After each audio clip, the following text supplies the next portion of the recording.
প্রিয় মুসলিম এবং অমুসলিম ভাই বোনেরা, আসসালামু আলাইকুম ওয়া রাহমাতুল্লাহি ওয়া বারাকাতুহু। আল্লাহ সুবহানাহু ওয়া তাআলার দয়া, শান্তি ও রহমত আপনাদের সবার উপরে বর্ষিত হোক। আমাদের অনুষ্ঠানে স্বাগতম Ramzan a date with doctor Zakir. আমি আপনাদের হোস্ট ইউসুফ চেম্বার্স। আর আজকে আমাদের আলোচনার বিষয় হলো রমজান মাসে মুসলিমরা সাধারণত যে ভুলগুলো করে থাকেন। তাহলে আর কথা না বাড়িয়ে আমরা ডক্টর জাকির নায়েককে প্রথম প্রশ্নটা করি। ডক্টর জাকির, মুসলিমরা যে প্রত্যেক রমজান মাসে সেই আগের ভুলগুলোই বারবার করছে, এর পেছনে কারণটা আসলে কি? আলহামদুলিল্লাহ, ওয়াসসালাতু ওয়াসসালাম আলা রাসূলিল্লাহ ওয়া আলা আলিহি ওয়া সাহবিহি আজমাইন। মুসলিমরা যে কারণে প্রত্যেক রমজান মাসে বারবার একই ভুল করছে, রোজার নিয়মগুলো ঠিকভাবে পালন করছে না, সেটা দিন সম্পর্কে তাদের জ্ঞান কম। আল্লাহর এই দিন সম্পর্কে তারা খুব কম জানে। আর মানুষ যে কম জানে, এর পেছনের কারণটা হচ্ছে বেশিরভাগ মুসলিম তারা পড়ে না নির্দেশগুলো আল্লাহ সুবহানাহু ওয়া তাআলার। তারা অর্থ বুঝে পবিত্র কোরআন পড়ে না। এছাড়া তারা আমাদের প্রিয় নবী মুহাম্মদ সাল্লাল্লাহু আলাইহি ওয়াসাল্লামের হাদিসগুলো পড়ে না। মুসলিমদের কি করা উচিত? অর্থ বুঝে কোরআন পড়তে হবে, নবীর হাদিস পড়তে হবে, নবীর সিরাত পড়তে হবে। তাহলে ইনশাআল্লাহ আমরা ভালোভাবে আমাদের দিন সম্পর্কে জানতে পারব। রোজার নিয়মকানুনগুলো জেনে নেব আমরা। আর আল্লাহ সুবহানাহু ওয়া তাআলা তখন আমাদের পথ খুলে দেবেন। তিনি মুসলিমদের পথনির্দেশ দেন, তবে তিনি কাকে পরিচালিত করবেন তার একটা শর্ত আছে। আল্লাহ পবিত্র কোরআনে বলেছেন, সূরা আনকাবুত অধ্যায় নম্বর ২৯ আয়াত ৬৯ বলা হয়েছে যে যারা সংগ্রাম করে আল্লাহ সুবহানাহু ওয়া তাআলার পথে, যারা করে জিহাদ ফি সাবিলিল্লাহ, আল্লাহ সুবহানাহু ওয়া তাআলা তাদের জন্য পথ খুলে দেন। তাহলে আমরা পেয়ে যাব আল্লাহ সুবহানাহু ওয়া তাআলার পথনির্দেশ। যে শর্ত পালন করলে আল্লাহ সুবহানাহু ওয়া তাআলা আমাদের জন্য পথ খুলে দেবেন, সেটা তার পথে সংগ্রাম করতে হবে, জিহাদ ফি সাবিলিল্লাহ। আল্লাহ পবিত্র কোরআনে বলেছেন সূরা নাহাল অধ্যায় নম্বর ১৬ আয়াত নম্বর ৪৩। এছাড়াও আছে সূরা আম্বিয়া অধ্যায় নম্বর ২১ আয়াত নম্বর ৭। আল্লাহ বলেন, ফাসআলু আহলাজ যিকরি ইন কুনতুম লা তা'লামুন। যার অর্থ, তোমরা যদি কিছু না জানো অথবা সন্দেহ থাকে, তাহলে তাকে জিজ্ঞেস করো যিনি এ সম্পর্কে জানেন। যদি না জানো তাহলে জ্ঞানীদের জিজ্ঞেস করো। আর আলহামদুলিল্লাহ, আমাদের মুসলিম উম্মাহ, আমাদের মধ্যে অনেক জ্ঞানী আর বিশেষজ্ঞ আছেন। আমাদের উচিত হবে এই বিশেষজ্ঞদের জিজ্ঞেস করা। এই বিশেষজ্ঞগণ ইসলাম ধর্ম সম্পর্কে জানেন, তারা আমাদের দিনের নিয়মকানুনগুলো ভালো জানেন। এখন যদি রোজার কথা বলতে হয়, এটা ইসলামের গুরুত্বপূর্ণ স্তম্ভগুলোর মধ্যে একটা। প্রত্যেক মুসলিমের অন্তত এটা জানা উচিত যে কখন রোজা রাখা শুরু করব, রোজার নিয়মকানুনগুলো কি কি। বর্তমানে এই তথ্য প্রযুক্তির যুগে এগুলো জানা খুবই সহজ। মুসলিমরা শুধুমাত্র তাদের অবহেলার কারণেই এইসব নিয়মকানুনের ব্যাপারে অজ্ঞ থেকে যায়। এটা জেনে নেওয়া খুবই সহজ যে রোজা শুরুর সময়টা কখন থেকে শুরু হয়ে যায়, অর্থাৎ সাহরির সময় শেষ, তারপর ইফতারের সময় কখন, রোজা কখন ভাঙব, কোন কোন কারণে রোজা ভেঙে যায়, ইত্যাদি ইত্যাদি। শুধুমাত্র মুসলিমদের অবহেলা আর অজ্ঞতার কারণে তারা রমজান মাসে বারবার একই ভুলগুলো করে যাচ্ছেন। এবারের প্রশ্ন, এই পবিত্র রমজান মাসে মুসলিমরা সাধারণত কোন ধরনের ভুলগুলো করে থাকেন? এই রমজান মাসে মুসলিমরা যেসব কমন ভুলগুলো করে থাকে সেগুলোকে মোটামুটি 4 ভাগে ভাগ করা হয়ে থাকে। প্রথম ক্যাটাগরিটা হচ্ছে রোজার অতি আবশ্যকীয় নিয়মকানুনের ক্ষেত্রে মুসলিমরা সাধারণত যে ভুলগুলো করে থাকে। দ্বিতীয় ক্যাটাগরিটা হচ্ছে মুসলিমদের করা সেই ভুলগুলো যেগুলো রোজা সম্পর্কিত বিভিন্ন সুন্নতের বিরুদ্ধে যায়। তৃতীয় ক্যাটাগরিটা হচ্ছে মুসলিমদের করা সেই কমন ভুলগুলো যেগুলোর মূলে রয়েছে ইসলামের আবশ্যকীয় দায়িত্বগুলো পালনে অবহেলা আর এমন কিছু কাজ করা যেগুলো নিষিদ্ধ। আর চতুর্থ ক্যাটাগরি হচ্ছে রমজানের সময় মুসলিমদের করা অন্যান্য যাবতীয় ভুল। সত্যি বলতে ডক্টর জাকির, মাত্র একটা অনুষ্ঠানে মুসলিমদের রমজান মাসে করা সাধারণ ভুলগুলো নিয়ে আলোচনা করা এটা বেশ কঠিন হয়ে যাবে মাত্র একটা অনুষ্ঠানে। তবে আগামী ৩২ দিনের অনুষ্ঠানে ইনশাআল্লাহ আমরা চেষ্টা করব সবগুলো বিষয় নিয়ে আলোচনা করতে। এখন আপনি কি এটা বলবেন যে রমজান মাসে সব মুসলিমরা সাধারণত কোন গুরুতর ভুলগুলো করে থাকেন? রমজান মাসে মুসলিমদের করা কমন ভুলগুলোর প্রথম দুটো ক্যাটাগরি ইনশাল্লাহ এ ব্যাপারে আগামী ৩০ দিনে আমরা বিস্তারিত আলোচনা করতে পারব। আমি ইনশাল্লাহ এখন মুসলিমদের ভুলগুলো তৃতীয় আর চতুর্থ ক্যাটাগরিটা নিয়ে বলতে পারি। ৩ আর ৪ নম্বর ক্যাটাগরি নিয়ে কথা বলার আগে আপনি কি ১ আর ২ নম্বর ক্যাটাগরির সাধারণ ভুলগুলো সম্পর্কে কিছু বলবেন? প্রথম ক্যাটাগরির ভুলগুলোর মধ্যে যেগুলো সবচেয়ে বড়, অর্থাৎ রোজার অতি আবশ্যকীয় নিয়মকানুনের ক্ষেত্রে মুসলিমরা সাধারণত যে ভুলগুলো করে থাকে, সবচেয়ে কমন হচ্ছে যে মুসলিমরা প্রায় দেখা যায় রোজার নিয়ত করে না। নিয়ত খুবই গুরুত্বপূর্ণ। নিয়ত না করলে রোজা কবুল হবে না। তাহলে নিয়ত করাটা খুবই গুরুত্বপূর্ণ। আর ইনশাল্লাহ এ ব্যাপারে আমরা আগামীকাল বিস্তারিত আলোচনা করব। দ্বিতীয় ভুলটা হচ্ছে প্রায় দেখা যায় মুসলিমরা এমনকি যখন ফজরের আজান শুরু হয়ে গেছে তখনও খেয়ে যাচ্ছেন। তারা মনে করেন যে সাহরির শেষ সময়টা হচ্ছে ফজরের আজান শেষ হওয়া পর্যন্ত। সত্যি বলতে যখনই ফজরের আজান শুরু হয়ে যায়, যখনই সুবহে সাদিক শুরু হয়ে যায়, সাহরির সময়টা শেষ। এই ভুলটার কারণেও অনেকের রোজা বাতিল হয়ে যায়।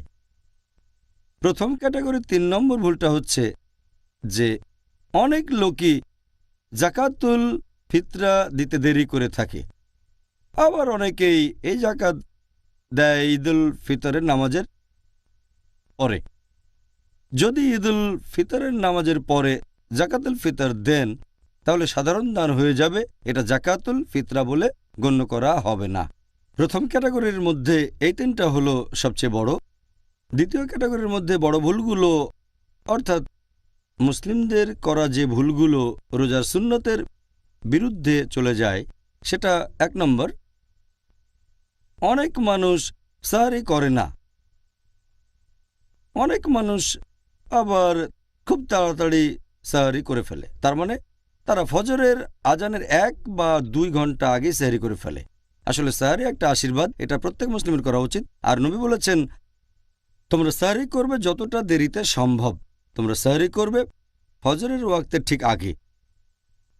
এই ক্যাটাগরিতে করা মুসলিমদের তৃতীয় ভুলগুলো হচ্ছে যে দেরি করে তাদের রোজা ভাঙে, ইফতার করতে দেরি করে। আমাদের নবী মুহাম্মদ সাল্লাল্লাহু আলাইহি ওয়াসাল্লাম বলেছেন যে তোমরা যত তাড়াতাড়ি ইফতার করবে সেটা ততই ভালো হবে। তার মানে সূর্যাস্তের ঠিক পরপরই ইফতার করা উচিত। এই ক্যাটাগরিতে করা ৪ নম্বর ভুল হলো যে অনেক মুসলিম তারা ইফতারের সময় বিভিন্ন রকম ভুল দোয়া পড়ে। ইফতারের দোয়াগুলোর ক্ষেত্রে সবচেয়ে সঠিক আর উপযুক্ত দোয়াটা হচ্ছে ذهب الظما وابطلت العروق وثبت الأرج ইনশাআল্লাহ, যার মানে হচ্ছে আমার পিপাসা মিটে গেছে, ধমনী আর্দ্র হয়েছে, আর আজর খুব কাছাকাছি। ইনশাআল্লাহ, আল্লাহ চাইলে পুরস্কার খুব কাছে ইনশাআল্লাহ। আবার অনেক মানুষ এই দোয়াটা পড়ে, কিন্তু দোয়াটা তারা পড়ে ইফতারের আগে।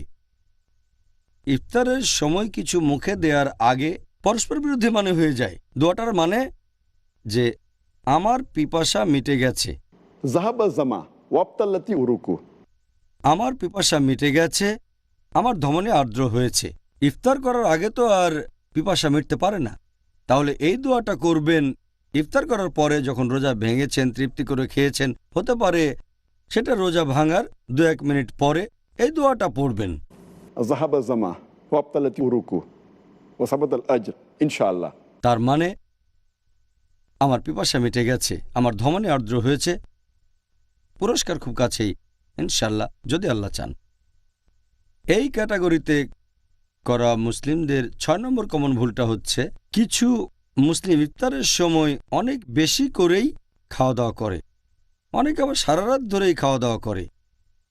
এই ক্যাটাগরির 7 নম্বর কমন ভুলটা মুসলিমদের অনেকেই এ সময় অবহেলা করে তারাবির নামাজ পড়ে না, কারণ তারাবি তো ফরজ না।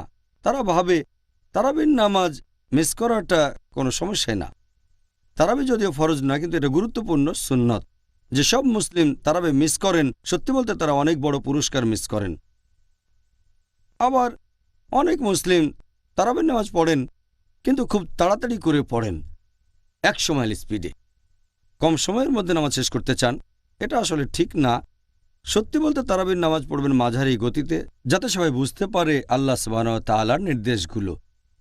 এই ক্যাটাগরির 9 নম্বর ভুলটা হচ্ছে যারা মসজিদে ইতিকাফ করতে যান, তাদের অনেকেই ইতিকাফের সময় গল্পগুজব করেন। ব্যাপারটার জন্য এই সময় বন্ধুবান্ধবের সাথে আড্ডা দেবেন, এটা নবীর সুন্নতের বিরুদ্ধে যায়। 10 নম্বর কমন ভুলটা হচ্ছে অনেক মুসলিমই মনে করেন যে লাইলাতুল কদর রমজান মাসে 27 রোজার রাতটাই হতে পারে, আর তারা শুধুমাত্র সেই রাতেই আল্লাহ তাআলার ইবাদত করে থাকেন। সত্যি বলতে আমাদের নবী মুহাম্মদ সাল্লাল্লাহু আলাইহি ওয়াসাল্লাম বলেছেন, তোমরা লাইলাতুল কদরকে খুঁজবে রমজান মাসের শেষ 10 দিনের বেজোড় রাত্রিগুলোতে। লাইলাতুল কদর শেষ 10 দিনে, তাহলে লাইলাতুল কদর হতে পারে 21 রোজার রাত, অথবা 23 রোজা, 25 রোজা, 27 রোজা বা 29 রোজা। মুসলিমরা অনেকেই সাধারণত এই ভুলটা করে থাকে। 11 নম্বর কমন ভুলটা যে মুসলিমরা রমজান মাসে এমন কিছু কাজে ব্যস্ত থাকে যেগুলোর কোনো গুরুত্ব নেই। এই সময়টা আল্লাহর জিকির আর ইবাদতে নিজেকে ব্যস্ত রাখবেন। এই সময়টাতে মুসলিমরা আল্লাহর কাজে ব্যস্ত থাকবেন। ফরজ নামাজ পড়ার পাশাপাশি নফল নামাজ পড়বেন, সুন্নত নামাজ পড়বেন। মুসলিমদের করা 12 নম্বর ভুলটা হচ্ছে মুসলিমরা দোয়া করে না। 13 নম্বর, তারা ক্ষমা প্রার্থনা করে না, এ সময় ক্ষমা চাওয়া উচিত। 14 নম্বর, তারা কোরআন পড়ে না, কোরআন পড়তে হবে যদি আল্লাহ সুবহানাহু ওয়া তাআলার আশীর্বাদ চান। এরপর 15 নম্বর হচ্ছে তারা রোজা রাখে, এজন্য তারা ক্ষুধার্ত থাকে, কিন্তু তারা মানসিকভাবে রোজার জন্য প্রস্তুত থাকে না, আর এই সময় তারা শুধু ক্ষুধার্তই থাকে। এতে করে রোজা রাখার প্রধান উদ্দেশ্যটা তাকওয়া অর্জন করা পূরণ হয় না। সংক্ষেপে এগুলো দ্বিতীয় ক্যাটাগরির ভুল। ডক্টর জাকির, এবারে আপনি কি আমাদের 3 নম্বর ক্যাটাগরির যে ভুলগুলো সে সম্পর্কে সংক্ষেপে কিছু বলবেন? রমজান মাসে মুসলিমদের করা ভুলগুলোর তৃতীয় ক্যাটাগরি, অর্থাৎ ইসলাম ধর্মের আবশ্যক বা ফরজ কাজগুলোর প্রতি অবহেলার কারণে যে ভুলগুলো, এর একটা যে মুসলিমদের অনেকেই সারা রাত জেগে থাকে, তারপরে তারা সাহরি করে, আর এই মানুষগুলো ফজরের নামাজ পড়ে না। ফজরের নামাজ মিস করা একটা গুনাহ। অনেকে এমনটা করে, সারা রাত জেগে থাকে, সারাদিন ধরে ঘুমায়, এভাবে জোহর আর আসরের নামাজও মিস করে ফেলে। এটা বেশ বড় গুনাহ। আশীর্বাদ পেতে চাচ্ছেন, কিন্তু আবশ্যক কাজটা বাদ দিয়ে দিচ্ছেন, যেটা পুরোপুরি নিষিদ্ধ। আবার অনেক মুসলিম জাকাত দেয় না, যদিও তাদের জাকাত দেওয়া উচিত। জাকাত হলো ইসলামের একটা অংশ। এখন যেসব মুসলিমের সঞ্চয়ের পরিমাণ নিসাব লেভেলের উপরে, তার মানে যাদের সঞ্চয় 85 গ্রাম স্বর্ণের চেয়ে বেশি, তারা প্রতি হিজরি বছরে এই উদ্বৃত্ত সম্পদের 2.5% দান করবে, এটাকে জাকাত বলে। এই ক্যাটাগরির চতুর্থ ভুলটা হচ্ছে অনেক মুসলিমই জাকাত দেন, তবে সঠিকভাবে জাকাতটা হিসেব করে দেন না। এরপর ইসলামে নিষিদ্ধ বিভিন্ন কাজ করার মাধ্যমে মুসলিমরা রোজার সময় যেসব ভুলগুলো করে থাকে, সবচেয়ে কমন হচ্ছে আসলে এই কাজগুলো সবসময় নিষিদ্ধ মুসলিমদের জন্য, হোক সেটা রমজান মাস বা অন্য যে কোনো মাস। তবে রোজার সময় বেশি সাবধান থাকবেন যেন এই কাজগুলো সারা জীবনে কখনো না করেন, আর রমজানে আরও বেশি সাবধান থাকবেন। সবচেয়ে কমন 1 নম্বর অনেক মুসলিমই পেছন থেকে নিন্দা করে, মিথ্যা কলঙ্ক ছড়ায়। পেছনে নিন্দা করা খুব বড় গুনাহ। আল্লাহ পবিত্র কোরআনে বলেছেন, সূরা হুজুরাত অধ্যায় ৪৯ আয়াত ১২, যারা পেছনে নিন্দা করে তারা যেন তাদেরই মৃত ভাইয়ের মাংস খায়। তাহলে পেছন থেকে নিন্দা করা আর কুৎসা রটানো খুব বড় গুনাহগুলোর একটা। এই ক্যাটাগরির দ্বিতীয় ভুলটা হচ্ছে যে মুসলিমদের অনেকেই এ সময় মিথ্যে কথা বলে, রমজান মাসেও তারা মিথ্যে কথা বলে। তৃতীয় ভুলটা হচ্ছে তারা এ সময় গালমন্দ করে। এটা সমর্থন করে না ইসলাম, গালমন্দ করা। চতুর্থ ভুল, তারা অশ্লীল কথা বলে। পঞ্চম ভুল হচ্ছে এ সময় তারা গল্প গুজবে মেতে ওঠে। ষষ্ঠ ভুল হচ্ছে অনেক মুসলিম বিভিন্ন নিষিদ্ধ কাজ করে। সপ্তম ভুল, অনেক মুসলিমই সময় কাটানোর জন্য মিউজিক বা গান শোনে, যে গানগুলো ইসলামিক না, এগুলো নিষিদ্ধ ইসলাম ধর্মে। আর ৮ নম্বর কমন ভুলটা হচ্ছে অনেক মুসলিম সময় কাটানোর জন্য তারা টিভিতে এমন অনুষ্ঠান দেখে যেগুলো ইসলামিক না, অনইসলামিক সিনেমা। ৯ নম্বর কমন ভুল যেগুলো মুসলিমরা করে, সেটা অনেক মুসলিম এ সময় পড়ে অনইসলামিক ম্যাগাজিন, অনইসলামিক বই, অনইসলামিক গল্প, এগুলো নিষিদ্ধ ইসলাম ধর্মে।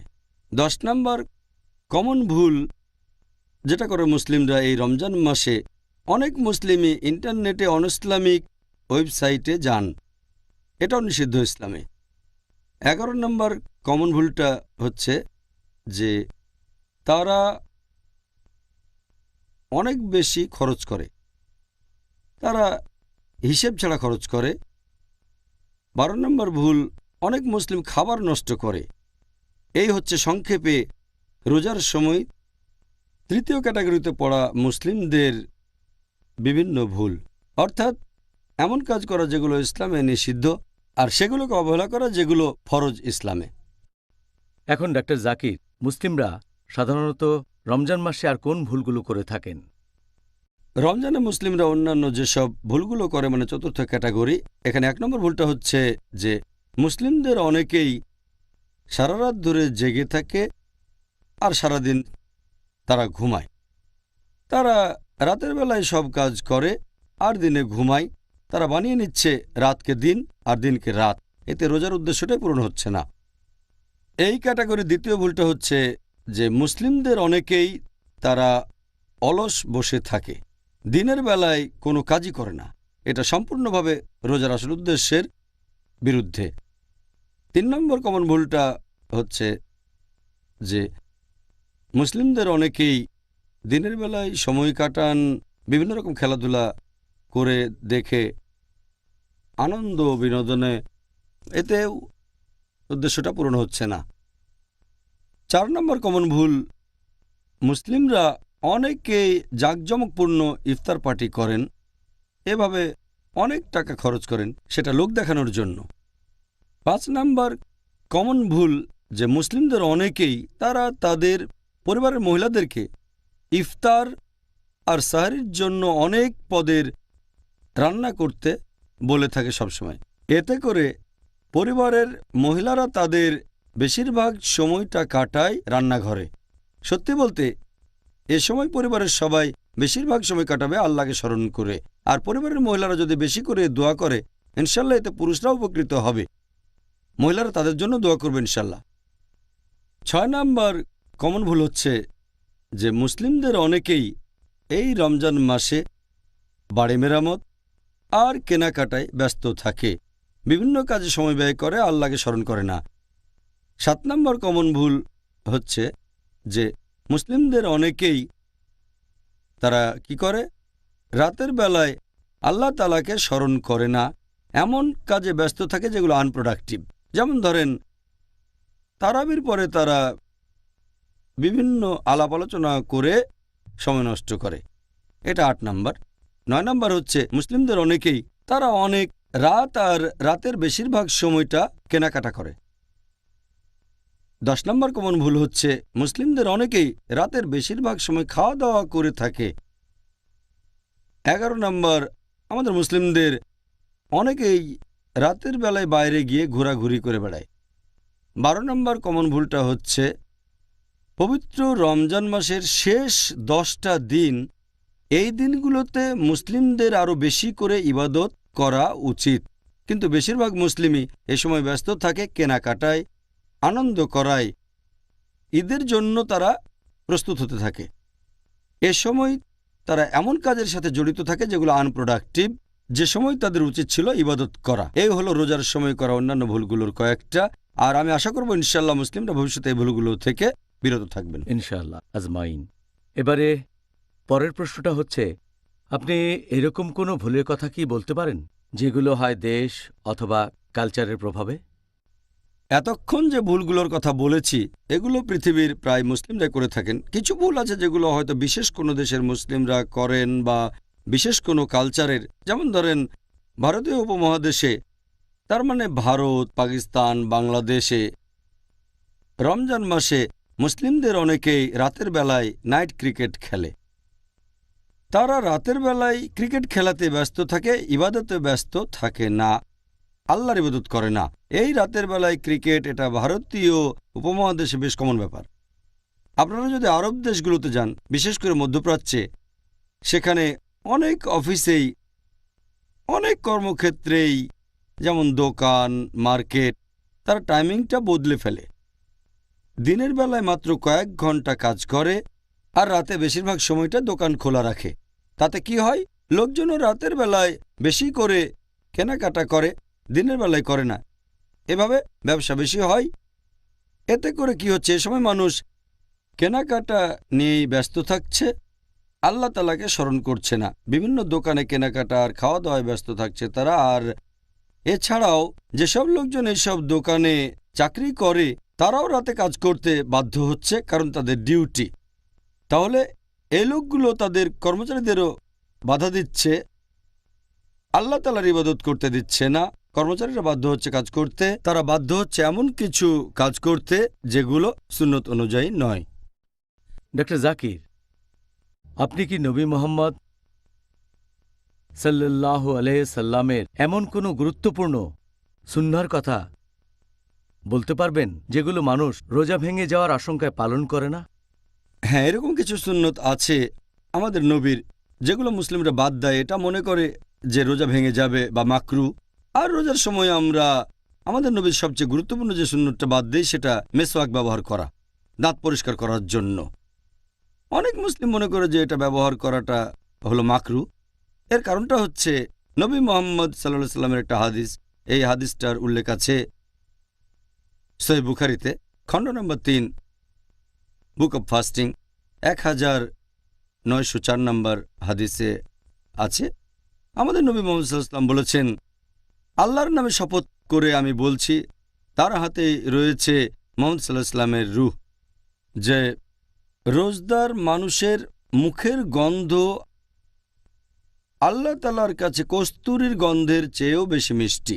এই হাদিসের উপর ভিত্তি করে অনেক মুসলিম ভাবেন যদি মেসওয়াক করেন তাহলে রোজদারের মুখের গন্ধটা, বাজে গন্ধটা আর থাকবে না, তখন এতে আল্লাহ সন্তুষ্ট হবেন না। এটা মনে করে মেসওয়াক করেন না।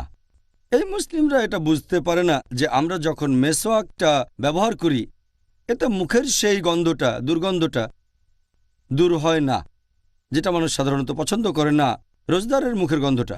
মেসওয়াক মূলত গাম পরিষ্কার করে, দাঁত পরিষ্কার রাখে, এতে করে দাঁত সুস্থ সবল থাকে, কিন্তু এতে দুর্গন্ধটা দূর হয় না, বিশেষ করে যদি সেই লোক রোজা রেখে থাকে। এছাড়াও এটা নবীর একটা সুন্নত। নবী মুহাম্মদ সাল্লাল্লাহু আলাইহি সাল্লাম তিনি বলেছেন, এটা আছে সহিহ বুখারীতে, খণ্ড নম্বর 2, হাদিস নাম্বার 887। আমাদের নবী মুহাম্মদ সাল্লাল্লাহু আলাইহি সাল্লাম বলেছেন যে যদি এটা আমার উম্মতদের জন্য কঠিন না হতো তাহলে প্রত্যেক নামাজের আগে আমি তাদের জন্য এই মেসওয়াক ব্যবহার করাটা বাধ্যতামূলক করে দিতাম। যেমন অজুর সময় মেসওয়াক ব্যবহার করা, নামাজ পড়ার আগে যেমন অজু করতে হয়, ঠিক তেমনি যদি উম্মতদের জন্য কঠিন না হয়ে যেত তাহলে নবী মেসওয়াক করাটাও আবশ্যক করে দিতেন।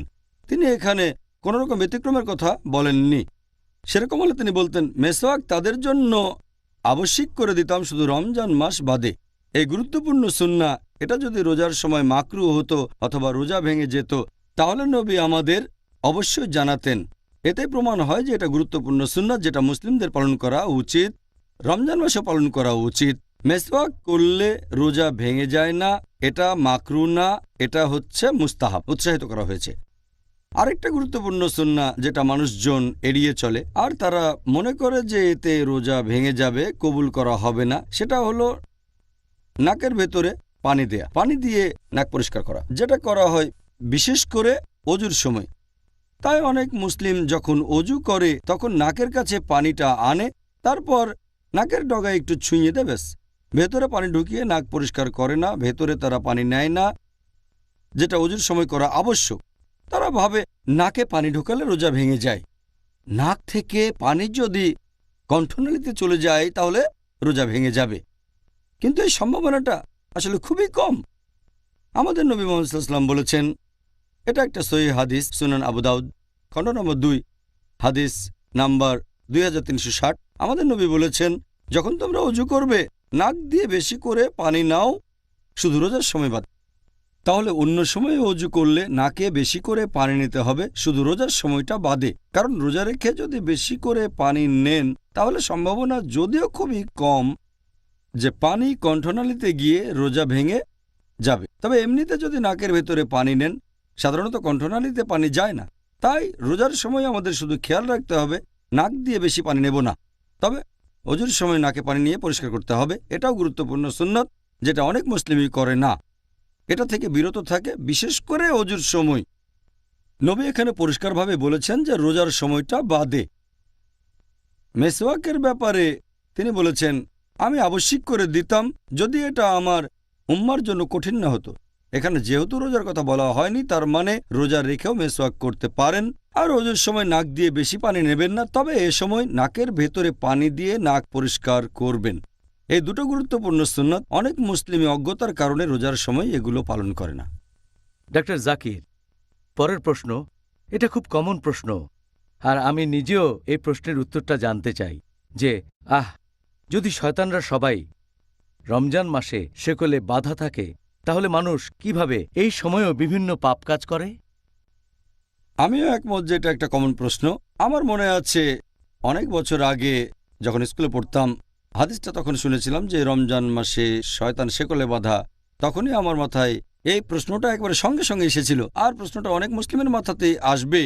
অনেক অমুসলিমও ভাববে যে যদি শয়তান শেকলে বাঁধা থাকে তাহলে কিভাবে মানুষ রমজান মাসে গুনার কাজ করে।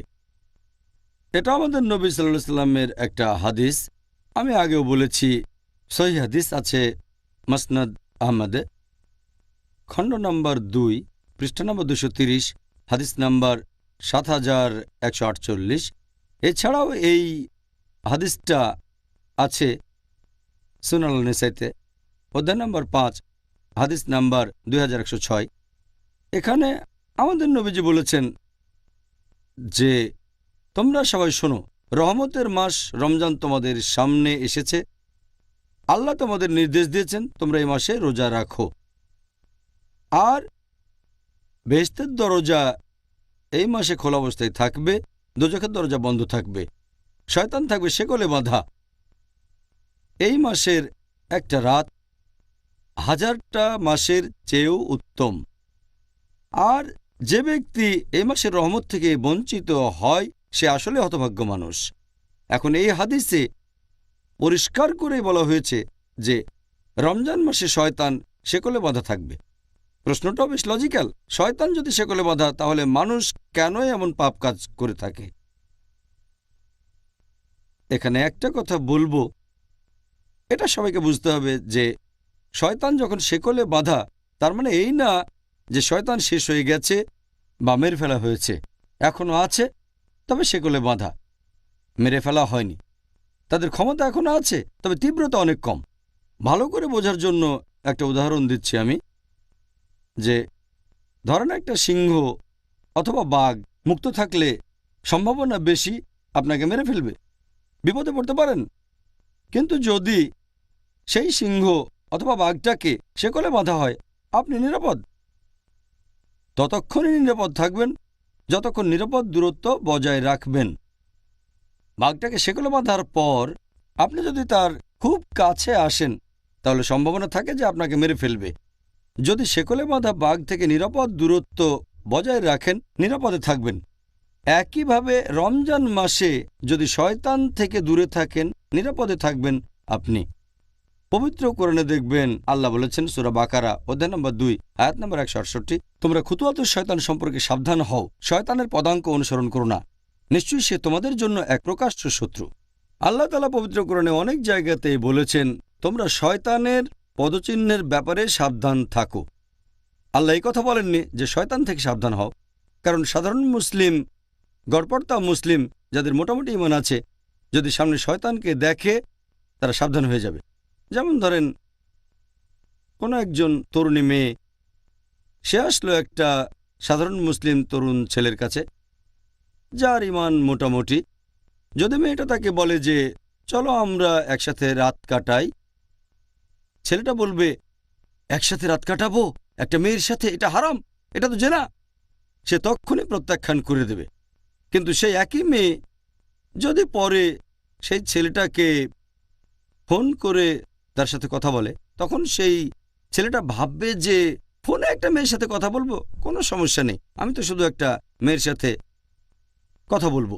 তারপর মেয়েটা বলল চলো কোনো ফাস্টফুডে গিয়ে আমরা খাই, ম্যাকডোনাল্ডসে বা কেন্টাকি ফ্রাইড চিকেনে, ফাস্টফুড দোকানে।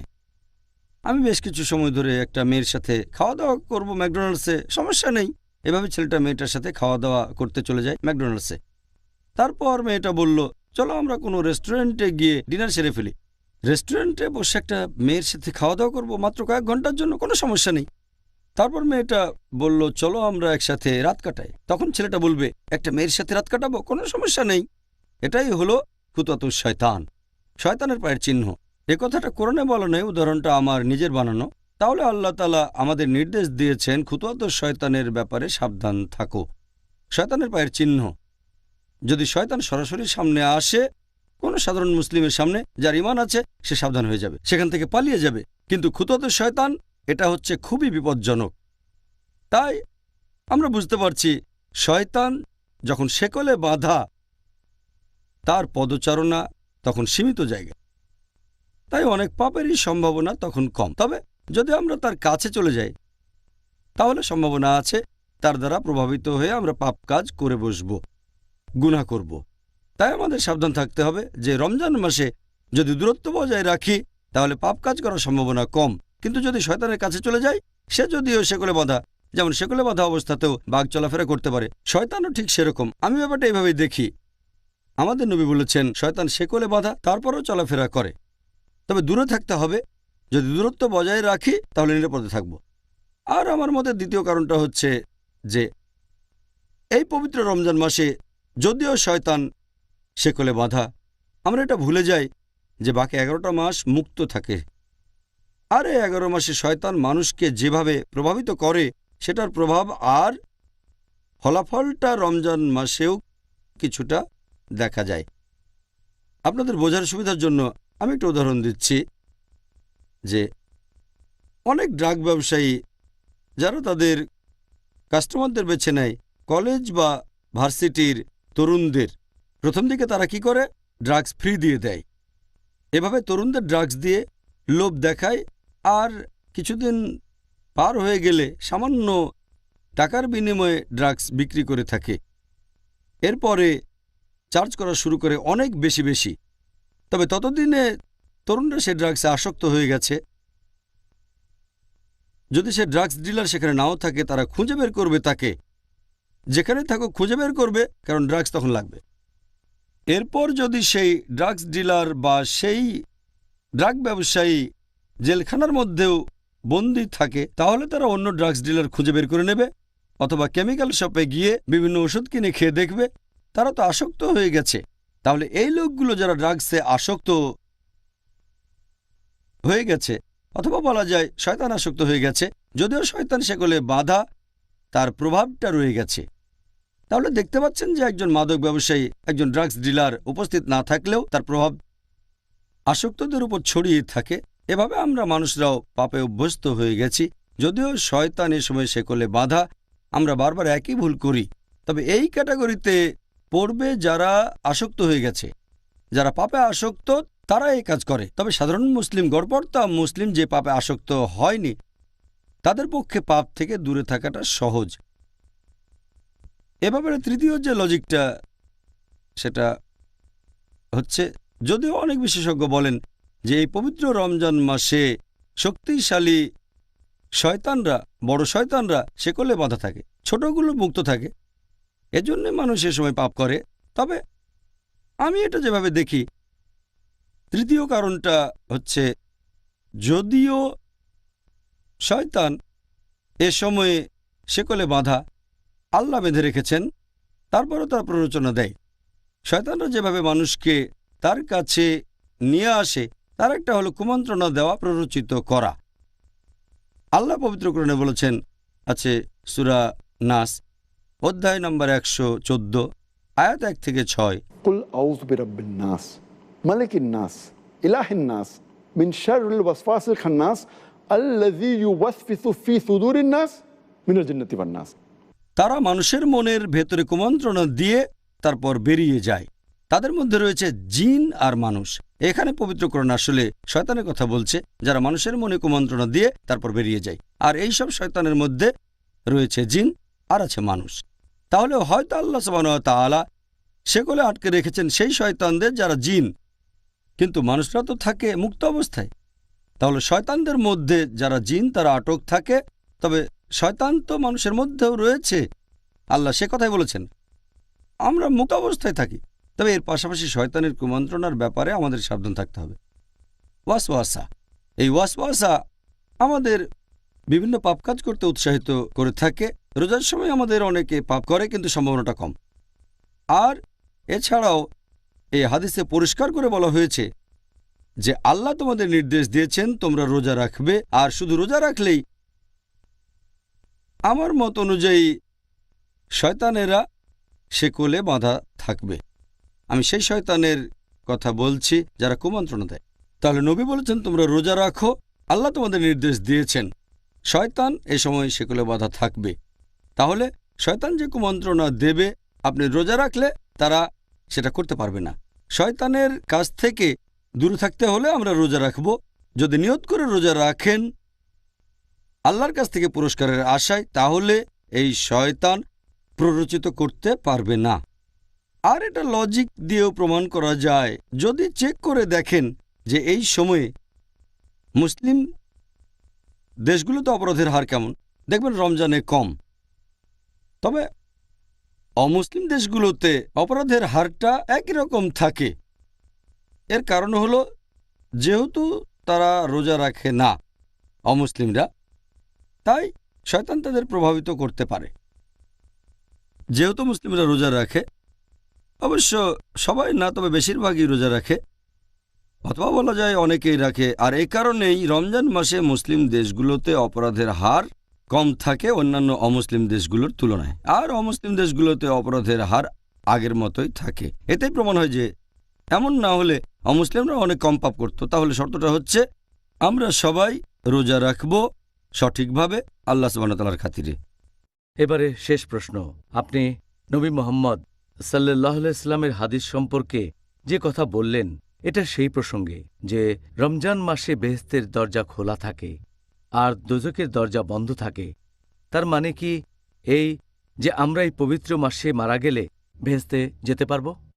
এই প্রশ্নটাও একই হাদিসের ব্যাপারে, একই হাদিস যেটার উল্লেখ করা হয়েছে মুসনাদ আহমদে, খণ্ড নম্বর 2, পৃষ্ঠা নম্বর 230, হাদিস নাম্বার 7148। এছাড়াও এটার উল্লেখ আছে সুন্নান আল-নিসাইতে অধ্যায় নম্বর 5, হাদিস নাম্বার 2106। একই হাদিস নবী বলেছেন, লোকজনের উদ্দেশ্যে বলেছেন যে রহমতের মাস তোমাদের সামনে, আল্লাহ তোমাদের নির্দেশ দিয়েছেন তোমরা এই মাসে রোজা রাখবে। এই পবিত্র মাসে বেহেশতের দরজা খোলা থাকবে আর দোজখের দরজা বন্ধ থাকবে। শয়তান থাকবে শেকলে বাঁধা। এই মাসের একটা রাত আসবে, সেটা 1000 মাসের চেয়েও অধিক উত্তম। আর যে লোক এই মাসের আশীর্বাদ থেকে বঞ্চিত হবে সে আসলে একজন হতভাগ্য মানুষ। এখান থেকেই প্রশ্নটা এসেছে, যেহেতু বেহেশতের দরজা এই সময় খোলা থাকে আর দোজখের দরজা বন্ধ থাকে, তাহলে এ মাসে কেউ মারা গেলে তো বেহেশতেই চলে যাবে, কারণ দোজখের দরজা তখন বন্ধ থাকে, বেহেশতের দরজা খোলা। তার মানে কি এই যে এই মাসে কোনো অমুসলিম মারা গেলে সেও বেহেশতে চলে যাবে? এই প্রশ্নটার উত্তর হচ্ছে, নবী যখন বলেছেন যে বেহেশতের দরজা এই মাসে খোলা থাকে, তার মানে বেহেশত আমাদের আমন্ত্রণ জানাচ্ছে ভেতরে প্রবেশ করার জন্য। তার মানে হচ্ছে যদি কোনো ছোট কাজ করেন আল্লাহ আপনার পুরস্কারটা বহুগুণ বাড়িয়ে দেবেন, আর নবী বলেছেন সবাই পুরস্কার পাবে 10 গুণ বেশি। আর এই রমজান মাসে বেহেশতে প্রবেশ করা খুবই সোজা। নবী যখন বলেছেন যে দোজখের দরজা বন্ধ থাকবে, তার মানে এই মাসে দোজখে প্রবেশ করাটা কঠিন। কেন? কারণ মানুষের তাকওয়া বৃদ্ধি পায়, তাই মানুষের পাপ করার সম্ভাবনাটাও কমে যায়। আর এছাড়াও যদি রমজান মাসে আপনারা সব দিনগুলোতেই রোজা রাখেন, আল্লাহর পুরস্কারের আশা করেন, তাহলে অতীতের সব গুনাহ ক্ষমা করা হবে। তাই রোজার মাসে যদি পুরো মাস রোজা রাখেন কেউ, আল্লাহর পুরস্কারের আশায় তার অতীতের সব গুনাহ ক্ষমা করে দেওয়া হবে। এখন অতীতের পাপ ক্ষমা করা হলে দোজখে যাওয়ার সম্ভাবনাটা তো শূন্য হয়ে যায়। তবে আমাদের বুঝতে হবে যে কাজ করলে বেহেশতের দরজা খোলা থাকবে আর দোজখের দরজা বন্ধ থাকবে সেটা আপনাকে রোজা রাখতে হবে। আর এছাড়াও বেহেশতে যেতে গেলে আপনার টিকিট লাগবে। বেহেশতের টিকিটের কথা কোরআনে সূরা আসরে বলা হয়েছে, অধ্যায় নম্বর 103 আয়াত 1 থেকে 3। আল্লাহ বলেছেন, ওয়াল আসর ইন্নাল ইনসানা লাফি খুসর ইল্লাল্লাযিনা আমানু ওয়া আমিলুস সলিহাতি ওয়া তাওয়াসাউ বিল হাক্কি ওয়া তাওয়াসাউ বিস সবর। মহাকালের শপথ, মানুষ সবসময় ক্ষতিগ্রস্ত হয় তারা বাদে যাদের ঈমান আছে, যারা সৎ কাজ করে, মানুষকে সত্যের উপদেশ দেয় এবং যারা মানুষকে ধৈর্য আর অধ্যবসায়ের উপদেশ দেয়। এই সূরাটা ইমাম শাফির কথা অনুযায়ী তিনি বলেছেন যে শুধুমাত্র এই একটা সূরা নাজিল হলেও সেটা মানুষজাতির পরিত্রাণের জন্য যথেষ্ট ছিল, এতটা গুরুত্বপূর্ণ। এটাকে বলা হয় রাহে নাজাত, পরিত্রাণ পাওয়ার পথ। কোনো মানুষ জান্নাতে প্রবেশ করতে চাইলে 4টা শর্ত আছে। 1 নম্বর ঈমান, 2 নম্বর হচ্ছে সৎ কাজ করা, তৃতীয় হলো মানুষকে সত্যের উপদেশ দেয়া, আর চতুর্থ মানুষকে ধৈর্য আর অধ্যবসায়ের উপদেশ দেয়া। তাহলে আমরা বুঝতে পারছি যে বেহেশতের দরজা খোলা, কিন্তু দরজা খোলা থাকলেই বেহেশতে যেতে পারবেন না, টিকিট লাগবে। আর টিকিটটা হচ্ছে ঈমান, টিকিট হচ্ছে সৎ কাজ করা, মানুষকে সত্যের উপদেশ দেয়া, ধৈর্য আর অধ্যবসায়ের উপদেশ দেয়া। রোজার মাসে এই টিকিটটা পাওয়া খুবই সোজা, কারণ রমজান মাসে আমাদের ঈমান বেড়ে যায়। এছাড়াও ভালো কাজ করলে পুরস্কার কয়েক গুণ বেড়ে যাচ্ছে। কাজটা সহজ। মানুষকে সত্যের উপদেশ দেবেন, আপনার ধৈর্যের সীমা বাড়বে। তাহলে হাদিসটা বলছে যে রোজার মাসে এটা সহজ, যে ইনশাল্লাহ আপনি বেহেশতে যাবেন, দোজখে যাবেন না। তার মানে এই না যে এই মাসে মারা গেলে প্রত্যেকে বেহেশতে যাবে। এখন যারা অবিশ্বাসী, তাদের তো ঈমান নেই, তারা বেহেশতে যাবে এমন প্রশ্নই আসে না। যদি কেউ বেহেশতে যেতে চায় তার টিকিট লাগবে, আর এই টিকিটের কথা আছে সূরা আসর। এছাড়াও আপনারা যদি হাদিস পড়েন তাহলে দেখবেন যে যদি তোমরা এই মাসে রোজা রাখো, তার মানে নিয়মকানুন মেনে চলতে হবে আর নিষিদ্ধ কাজগুলো থেকে বিরত থাকতে হবে শুধুমাত্র, তাহলে বেহেশতের দরজা খোলা থাকবে আর দোজখের দরজা বন্ধ থাকবে।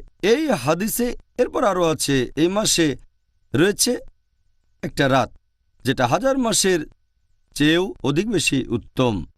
তার মানে যদি আল্লাহ সুবহানাহু ওয়া তাআলার ইবাদত করেন শুধুমাত্র এই রাতে, সেটা 1000 মাসের চেয়েও উত্তম হবে। সেটা তো 80 বছরের চেয়েও বেশি। চিন্তা করেন, এই একটা রাতে আপনি যে পরিমাণ সওয়াব পেতে পারেন সেটা তো অনেক বেশি। মানুষের গড়ায়ও এখন প্রায় 60 বছর। একটা লাইলাতুল কদর 1000 মাসের চেয়েও উত্তম, সেটা 80 বছরের চেয়েও বেশি। মানুষের গড়ায়ু এর চেয়ে অনেক কম, তাই বেহেশতে যাওয়ার সম্ভাবনাটা বেশি থাকে।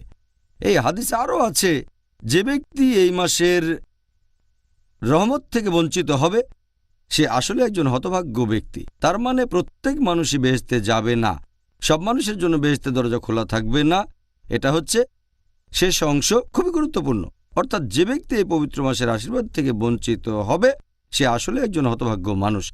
এটা তো মুসলিমদেরই বলা হচ্ছে। যদি কোনো মুসলিম রমজানের উপকারিতা না নিতে পারে আর এভাবে যদি বেহেশত মিস করে তাহলে সে আসলেই খুবই হতভাগ্য মানুষ। এর মধ্যে অমুসলিমরাও পড়বে, তারা আল্লাহর হেদায়েত পায়নি, সেজন্য তারা আসলেই হতভাগ্য। তাহলে ডক্টর জাকির, জাযাকাল্লাহ খায়ের, এই সুন্দর উত্তরের জন্য আপনাকে অনেক ধন্যবাদ। বিশেষ করে বলবো, আপনি শেষ দুইটা প্রশ্নের উত্তর খুব সুন্দরভাবে দিয়েছেন। মাশাআল্লাহ, আলহামদুলিল্লাহ। ভাই ও বোনেরা, আশা করি আপনারা সবাই আজকের অনুষ্ঠান দেখে আমার মতোই উপকৃত হয়েছেন। আগামীকাল আমাদের আলোচনার টপিক হবে রমজানের প্রারম্ভিক কথা, ইনশাআল্লাহ। আসসালামু আলাইকুম। আগামীকাল এই সময় আবার দেখা হবে।